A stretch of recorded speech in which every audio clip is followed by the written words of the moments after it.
L-entużjażmu għall-lob tal-pajjiżi żgħar li se jiftaħ f'pajjiżna xahar u jumejn oħra. Intwera bil-kbir f'laqgħa li saret mal-volontira l-erba' filgħaxija li matula tnediet ukoll id-diska uffiċjali tal-lob. Għal dan il-lob hemm sennija u entużjażmu kemm mill-atleti lokali kif ukoll mill-lat sabiħ ta' volontira li se jipparteċipaw b'mod attiv.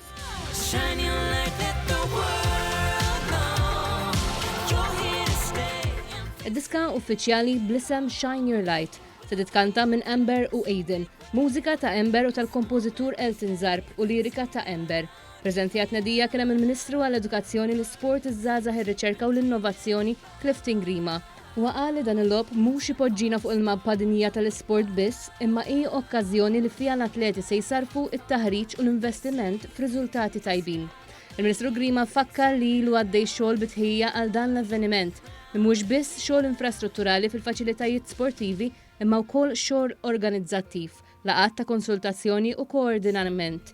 Kellem ukoll iċ-chairperson tal-Kumitat Organizzattiv u kap eżekuttiv ta' Sport Malta, Mark Kutajjar, li refera għall-importanza ta' avvenimenti bħal dawn. Hemm aspettattiva kbira li l-lob tal-pajjiżi żgħar isir Malta wara kollox naraw dak li investejna fl-aħħar snin issa jagħti l-frott tiegħu b'faċilitajiet tajbin, faċilitajiet tal-ogħla livell, jagħti l-frott tiegħu għal dak li huwa preparazzjoni teknika tal-atleti u jagħti l-frott tiegħu wkoll għal dak li huwa organizzazzjoni. Il-President tal-Kumitat Olimpiku Malti Julian Paġ Bonello ħeġġeġ biex iżjed nies jersqu l-quddiem u jingħaqdu mal-kumplament tal-volontira. Dan huwa l-ewwel pass li atleta Malti jista' jirrappreżenta l-pajjiżu u jġib xi unur.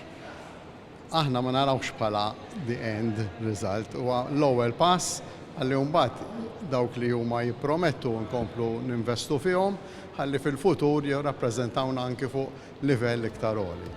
Il-lob tal-pajjiżi żgħar se jsir f'Malta bejn id-29 ta' Mejju u 3 ta' Ġunju u fih mistennija jipparteċipaw mal-1000 atleta u 500 uffiċjal f'għaxar dixxilpini sportivi.